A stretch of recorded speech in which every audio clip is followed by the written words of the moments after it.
Hey y'all, thanks for joining me. Today's topic is a suggestion from two of my close friends. They had suggested this particular topic more than a year ago. It's just taken me a while to warm up to it and to decide to do this. So I hope you get something out of it. To start off this topic, I'm going to talk about these earrings that are hanging from my earlobe. I'm going to take it off and I'm going to show you closely, because you can't see it far away, what this actually is showing. Can you see that? Get it closer. This is a book, a little mini book, and it is a specialized earrings, obviously. And that book cover, I don't know if you could read it. It said "What She Didn't Know," and that book cover and that book that's showing right here is a real live physical book. And that book, What She Didn't Know, was my second book that I've written. I am an author. I was an author before I was a YouTube creator.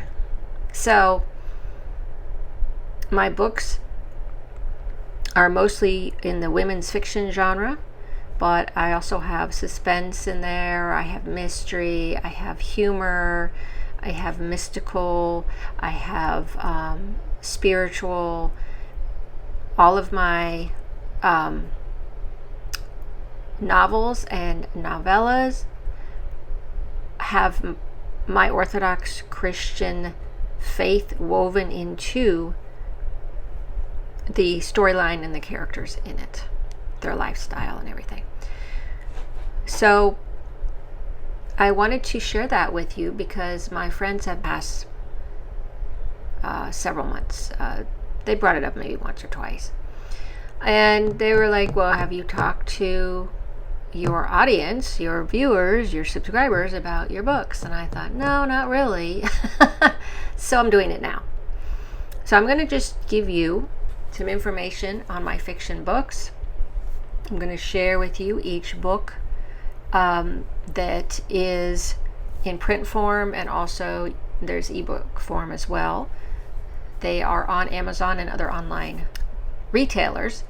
So I'm going to start with my debut novel that was out in 2020. This was my first book I put out. I'm going to hold this up for you.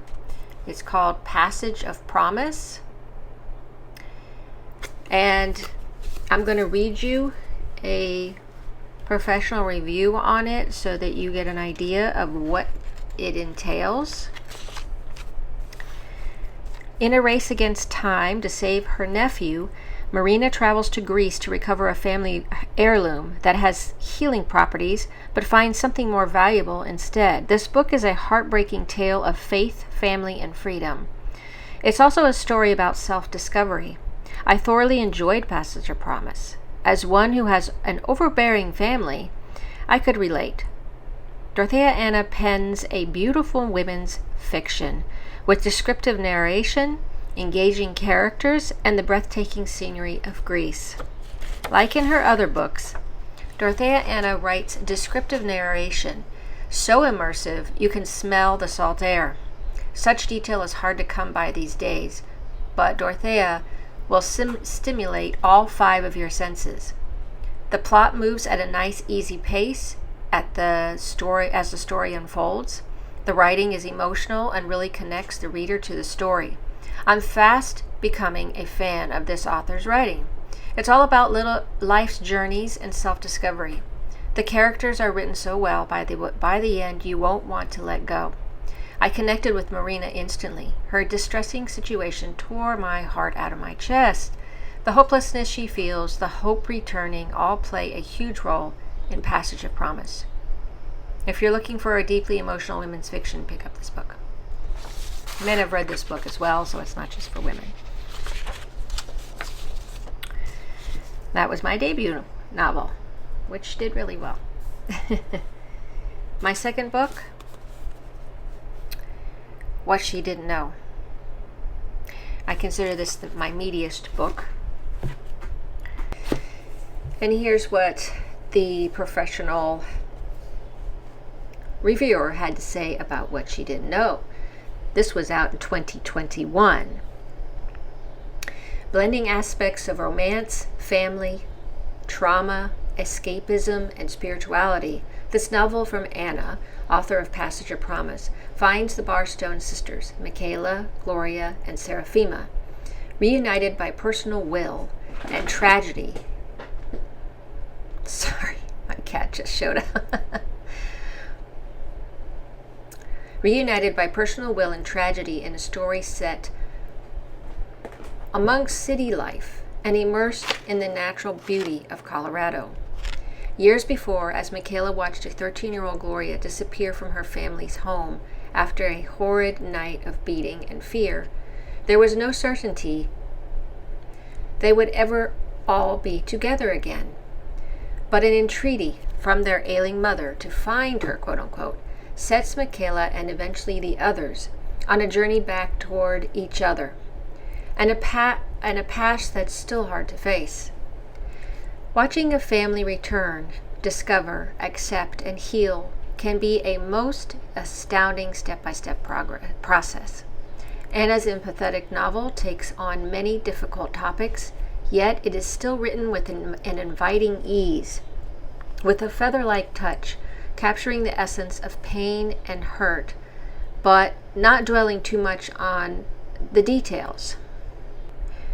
Readers can infer just how much abuse Gloria endured, what horrid drinking bouts Michaela's husband has started on, and how not involved Seraphima's boyfriend was in their relationship. Anna doesn't give all of this away to us. Instead, she sets us into small spaces with each sister and paints their individual versions of escapism. Michaela escapes through denial and self-righteous blame. Gloria's escape is physical running away. And Seraphima's is through world building, a fantasy of marriage. Gloria's relationship with discovering spirituality stands out, reflecting her youth and naivete, though she later expresses what she learns in clear, direct terms. Quote, reality will always return. If there's anything I've learned lately is you've got to face your problems, not run from them. End quote. Fitting Anna's admirably light prose, What She Didn't Know offers a warm, simple message of allowing oneself to accept and heal. Readers will feel comforted, even amongst the chaos, and come from it hoping for continued healing for the Barstone sisters. Takeaway: touching story of a family's step-by-step process of healing. My novella, Behind the Stone House. This is one reader's review of my novella. Well, you can see my cat back there, but anyway, I'm sorry, she's probably going to be a distraction through this whole thing, but one reader's review on Behind the Stone House, which was out in 2021, says, lovely, fast-paced story, a tale of love and loss, mourning, and the return to a full life through others. A deep love between two people can have many expressions, and Dorothea Anna's book traces how such love cannot be lost but honored in a new way toward others. An uplifting message and engaging story. So that is Behind the Stone House. This is Painted with Good Intentions. I have the professional review on this one. This was out in 2022. When at life's crossroads, it's best to go where you've never been before. Painted with Good Intentions is a heartfelt story of one woman's journey to rediscover her spiritual path. From the first page until the last, I couldn't put it down. With descriptive narration, characters you'll relate to, and a poignant spiritual message, this book is wondrous. Let's start with the descriptive narration. It's immersive and filled with emotion. Every scene is beautifully described. The setting is Greece, and I truly felt like I was there and experienced everything Christina went through. I could close my eyes and vision everything. The characters are emotive and leap from the page, especially Christina and Nathan. The chemistry between Christina and Nathan is electric, but realistic. Both are wary of love due to broken hearts, but their passion for art soon takes over. I kept rooting for them to give it a go. The plot moves at a good pace. The writing is so lovely, with a perfect blend of spirituality without being preachy, romance, and healing from past hurts. There's enough conflict to please any reader. I can't wait to read more from this author. If you're looking for a book worth reading, pick up Painted with Good Intentions. I strongly recommend this book to any reader. Lastly, in the print form, Relics of Life. This book was out in 2024. It was my last book I've written. I also have an ebook only short story. That one is about, it's basically a political satire. Anyway, on to Relics of Life, the professional review. This is actually, I stepped out of my regular genre and I went into a genre I hadn't done before, so it was, I gave it a shot. So this is what I have for you for Relics of Life. This is I was really impressed with this review. All of these reviews get my work. They understand what I was doing, what I was putting forth, what I was trying to establish and portray. Relics of Life is a haunting and thought-provoking dystopian novel by Dorothea Anna that immerses readers in a world on the brink of extinction. Set during a cataclysmic Third World War, it follows two Russian monks, Sergius and Herman, on a desperate mission to find holy relics believed to hold the key to saving humanity. Their journey leads them to Fairview, Virginia, where they meet Stephanie, a quiet but devout woman whose family and town are crumbling under the weight of crime and oppression. The characters in Relics of Life are deeply compelling. Stephanie, the introspective protagonist, is relatable and resilient. However, my favorite character was her feisty mother, who brings grit and humor to the narrative. The authentic family dynamics add a personal layer to the story's larger stakes, making their struggle all the more engaging. And as a dog lover, I can't forget to mention Hobo, Stephanie's adorable dog, who adds warmth and light in a world overshadowed by fear. What makes this book especially gripping is its unsettling vision of the future, which feels alarmingly close to our own reality. The depiction of a police state, omnipresent surveillance, and constant drone activity is both terrifying and believable. There were moments when I found myself glancing out of my own window, unnerved by how plausible this future seemed. It serves as a chilling reminder of where we could be headed. Faith plays a significant role in the story, offering both the characters and readers a sense of hope amidst the darkness. Religion is seamlessly woven into the narrative, becoming an integral part of the character's journey. This element adds depth to the story, making it particularly meaningful for readers who appreciate spiritual themes in their fiction. Ultimately, Relics of Life balances the fear of an impending dystopia with the comforting reminder of humanity's capacity for hope and redemption. It's a book that lingers long after the last page, challenging you to reflect on the power of belief in times of crisis. Wonderful, wonderful reviews of my books. And I will be putting the links to my books that are on Amazon in the description below this video. You'll be able to see it there, and you can click on it if you were interested in looking at it, peek into how I write, my writing style and everything. I had all of my books are professionally edited, so they're clean and well done. I wanted to show you this little tiny. My friend interviewed me on all my books, but the last interview was in 2024, obviously for the Relics of Life. But he usually brings up all my books in our interviews. I'm just going to show you a clip of this, and I will link this video in the description as well. So let me bring that up. I'm going to play just a little bit for you. I did find Passage of Promise, a very touching story because of the main character, traveling to Greece, trying to find a wandering working icon to help her sick nephew Christopher. Now, I do believe that you said in previous interviews that was something that hit you personal, the reason why you wrote that. Can you tell us a little bit more about that? Yes, I did. That was based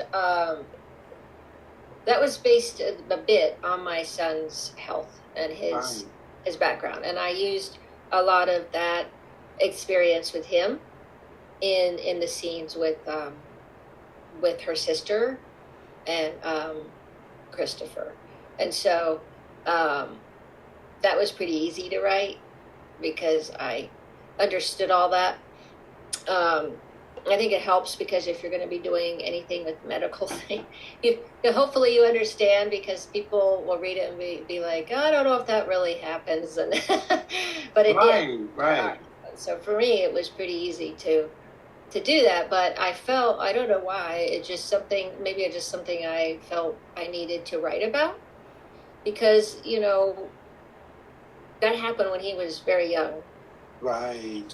He was 13 months.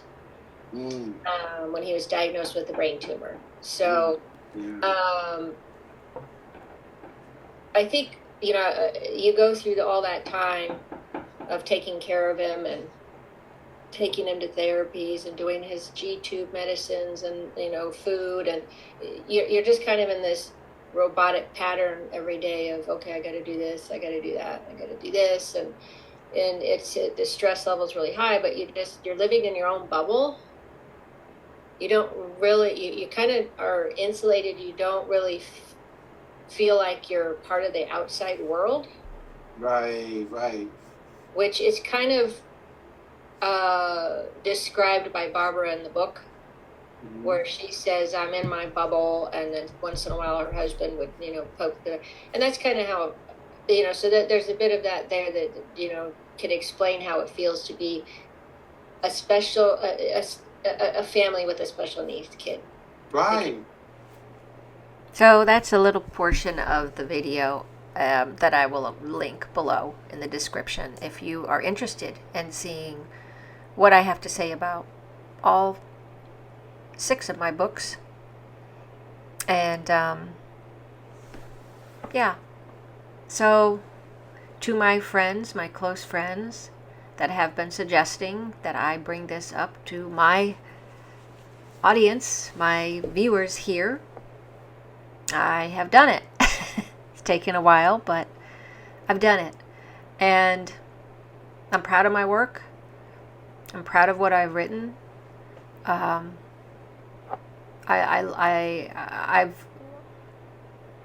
had that dream of being an author since I was 10. So the fact that I accomplished that is a big thing to me.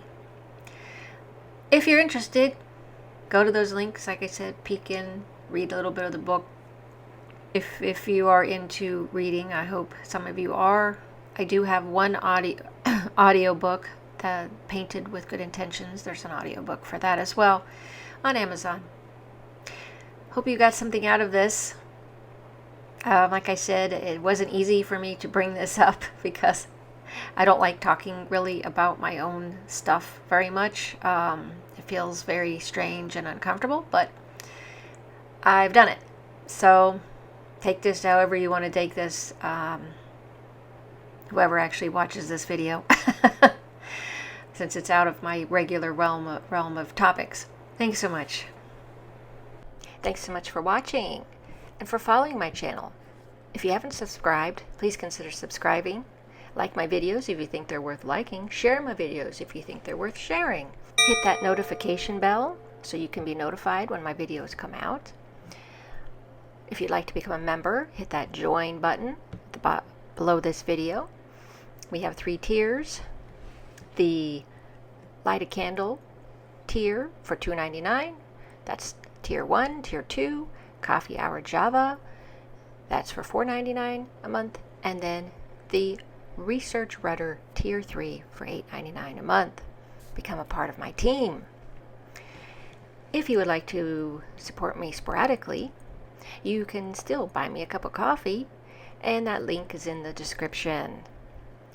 Thanks so much for all of your support in any way you support me. God bless.